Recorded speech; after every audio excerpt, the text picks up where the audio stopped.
All right. We are live. Let's make sure we're live over here. I think we are. Yep, we're good. So, excuse me, today's topic came from one of you. And the question, let me back up before we go there. I promised myself I would tell you, excuse me, letting you into the room. We are about to start the second round of the shift for the year. That starts the middle of April. So for those of you that have been watching and thinking about getting into the next round of the shift, we start April 17th, I believe it is, 16th or 17th, one of those two. And for those of you who don't know, the shift is what's now going to be a 12-week program. The 12-week program, recorded modules. I do live coaching. It's small group, so we don't go over roughly 30 people. And as of right now, there are a couple hundred people already on the wait list. So make sure you grab a spot on the wait list. If you are interested in joining the shift the next round, I will open the doors early, a week early for the wait list to let you sign up. Make sure you grab a spot. So that wait list opens the end of March. And then we start on the 17th of April. Okay, today's topic came from one of you that was asking about overeating healthy food. We've done some discussing about why we end up over consuming quote unquote junk food or ultra processed food or processed foods. And that has a lot to do with the biochemistry and mechanisms in the brain. Which I can go over a little bit, but today's question was really about when we end up over consuming healthy food. She said quite literally, I over consume what I consider to be healthy food. And I want to unpack that term healthy food because there are a few things we want to look at when we are looking at an issue of over consuming healthy food, which I'll talk about. And then I will offer some ideas or some background as to why you might be over consuming healthy food. Now, again, obviously this is a tidbit, a healthy conversation tidbit. This is open to the public. This is not to replace medical advice or therapeutic advice, from your specific practitioner. Obviously I am a practitioner, but I am not yours.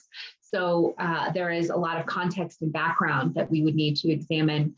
But I'm going to give you some ideas today to see if it can help you thinking about your overconsumption of healthy food in a different way.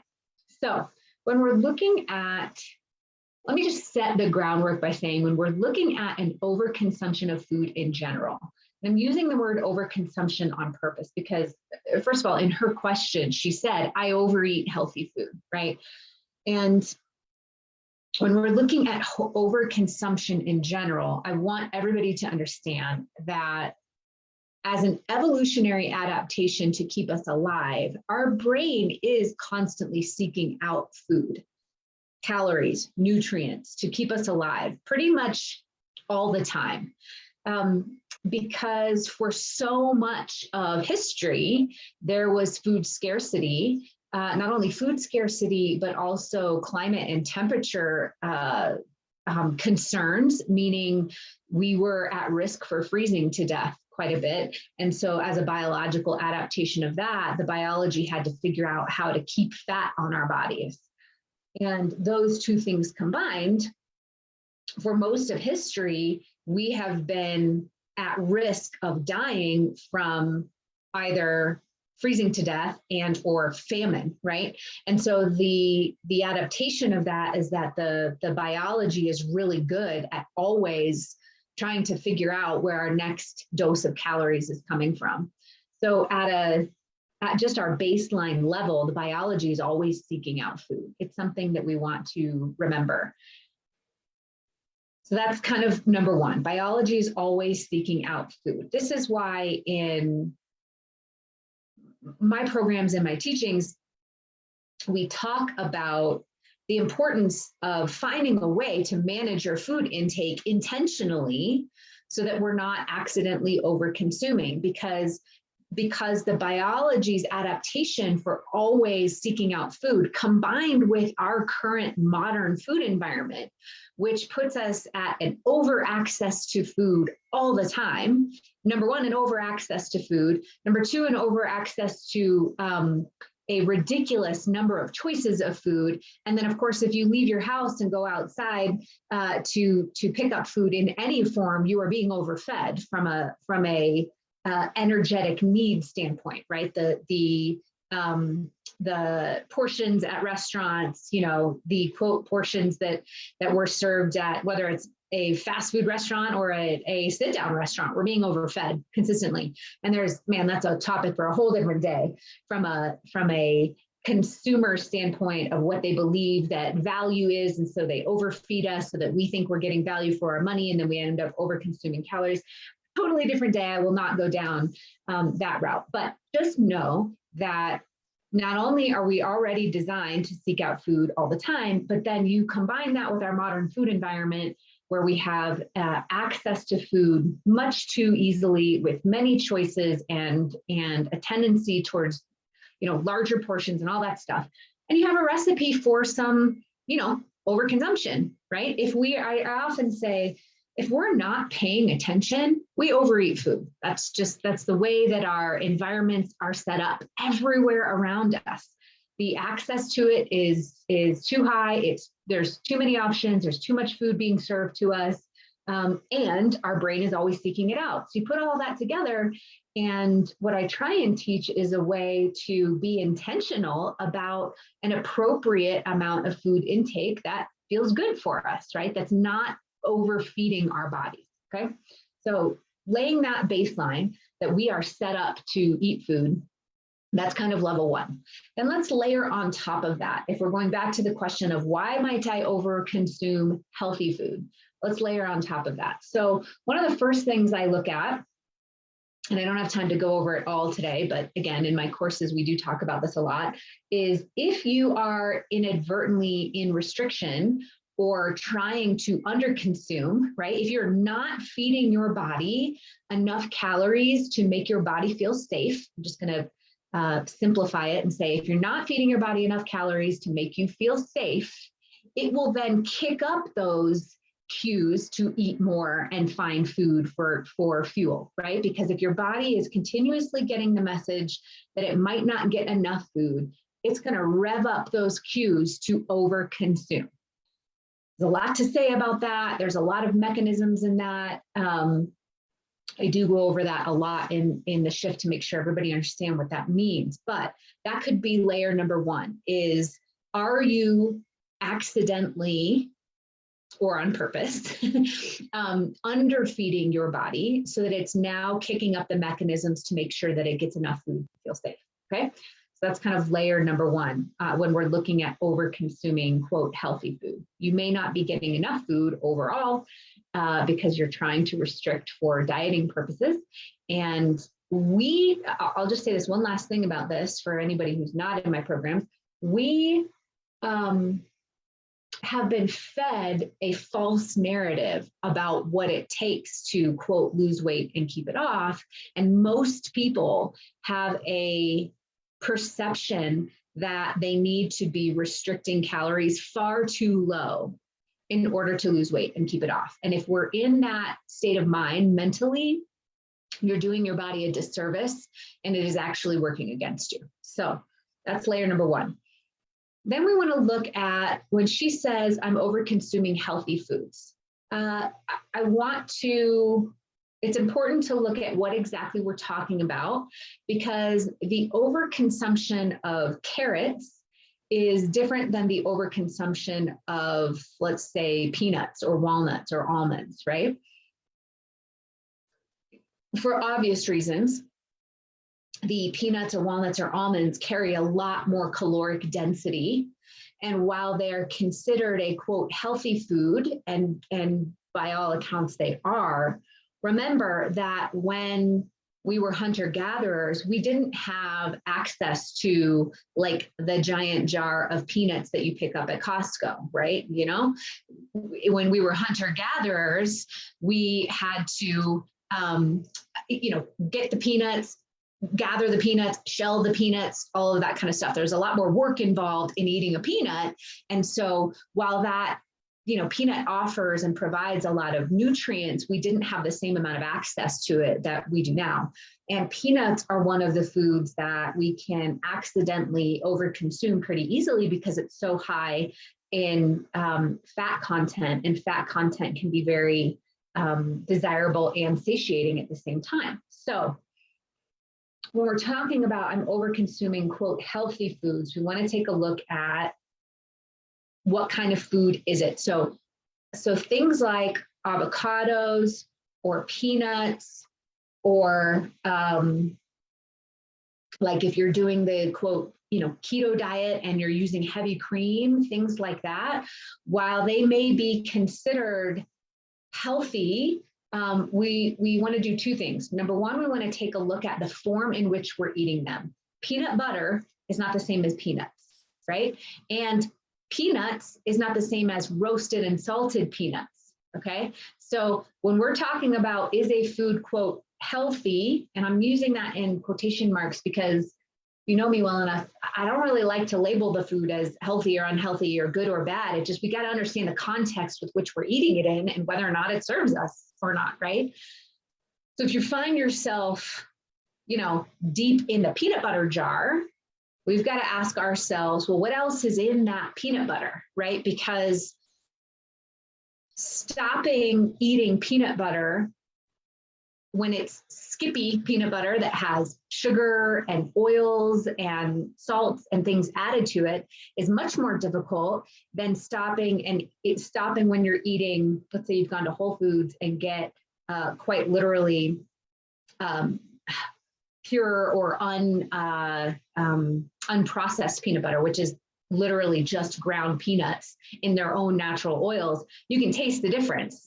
It's much less desirable to sort of overeat natural peanut butter versus Skippy peanut butter. It's a whole lot easier to overeat Skippy peanut butter. Why? Because Skippy peanut butter has a whole lot of additives to it that bypass your hunger's natural satiety cues and the signaling that tells you to stop eating it.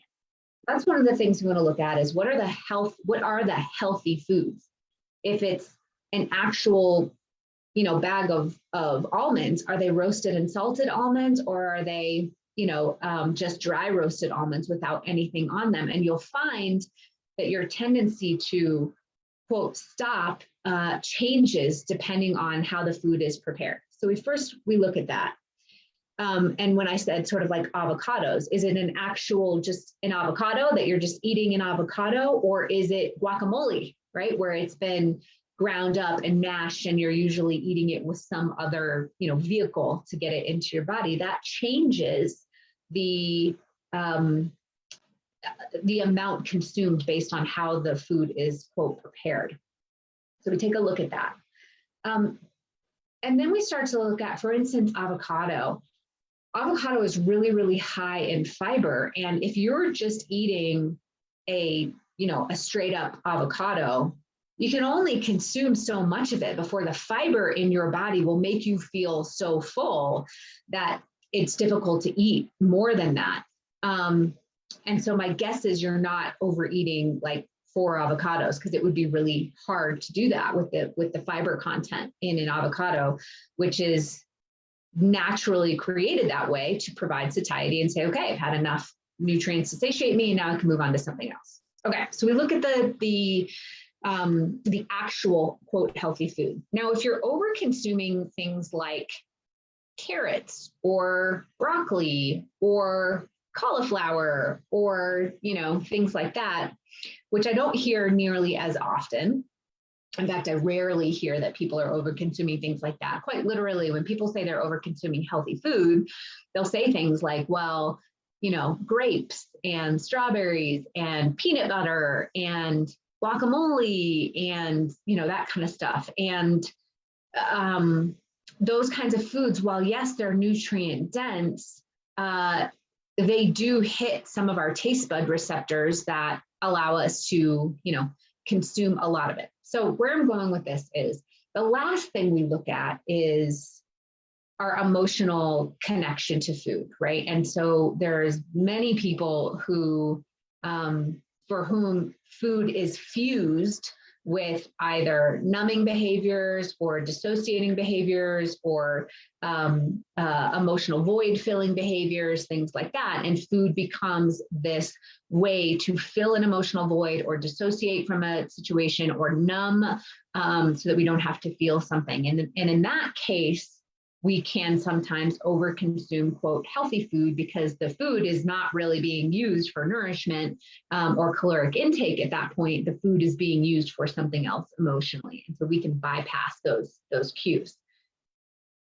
Now, again, when that happens, the important part, as you know, it's a broken record for those of you who've been with me for a long time, is that it's important to stay aware and be able to recognize the cues as to when we are sort of zoning out when it comes to food and when we are at most risk for dissociating or numbing or those kinds of things. Because if you're paying attention, you will feel it.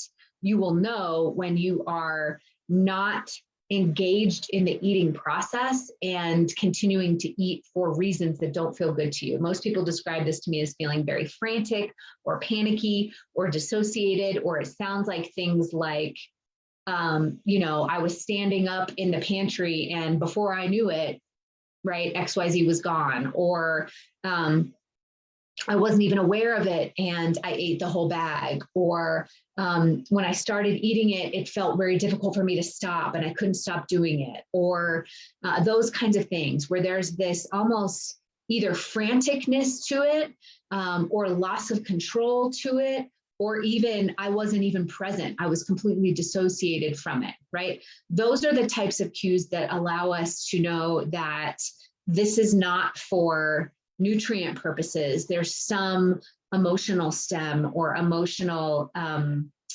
origin there for why we're entangled with the food.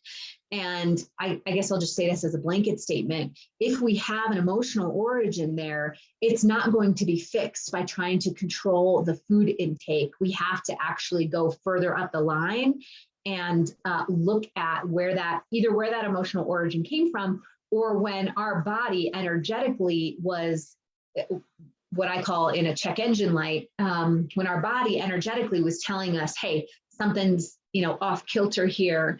And if we can start to track those check engine lights, now we can start to up the line, take care of whatever it is we need to take care of so that the end result is not the symptom of overeating. When we start to eat for emotional reasons, because I'm such a data nerd, I won't venture to say 100% of the time, but let's call it 95% of the time. 95% of the time when we're eating for emotional reasons, that is a symptom of something that happened further up the line that we either aren't paying attention to or haven't recognized yet, or did recognize but ignored, whatever it is. So we don't deal with that emotional reaction by trying to control the food intake. We deal with that emotional reaction by trying to understand up the line what the trigger to the symptom was. Okay, so just to recap for today, couple of major points. When we're over consuming, quote, healthy food, we want to first understand that if we're not paying attention to food intake, if we're not somehow monitoring our food intake, our bodies naturally drive us to eat and to consume. That's the way they were designed. So that's number one. Number two, looking at the content of the healthy food. If we're talking about a lot of high sugar foods, right? Just fruit alone, or maybe fruit juice or something like that. If we're talking about high fat foods like heavy cream or avocados or nuts or things like that. And yes, those are considered very healthy foods, but those foods, it's really important for us to make sure that we're, again, monitoring our intake of those. And if we're over consuming them, we first need to look at the way that we're eating them, right? Is it peanuts or peanut butter? Is it salted peanuts or is it dry roasted peanuts? And doesn't make one better or worse than the other. It's just, if we're looking at why do I keep eating this, healthy food, some of those things are activating our biochemistry to make us eat more of it. And then number three, if we're looking at over consuming, quote, healthy food, we want to make sure that there's not an emotional component that triggers us to eat as a symptom to those emotions. So these are some of the things that are going on when we're over consuming healthy food. I like to start with the low-hanging fruit and just look at monitoring food intake. It doesn't have to be tracking calories, but it does have to be taking an honest look at food intake first for the purpose of making sure we're not accidentally depriving and under consuming. It's a whole conversation you can reach out to me about, but also that we're taking a look at not accidentally over consuming. So there's a beautiful sweet spot there that's kind of easy to find once you figure out how to do that.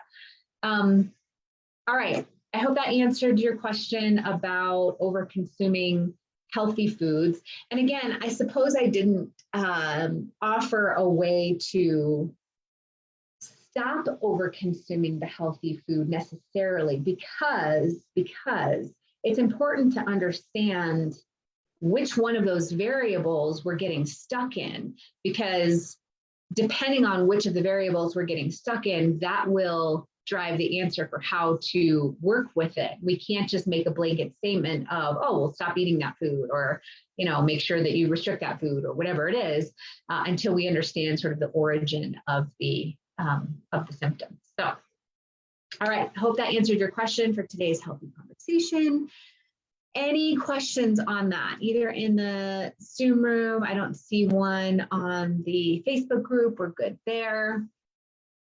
We're doing good in the Zoom room. Hi, you two. Good to see you both. Okay, I will see you all next Thursday. Bye, everyone.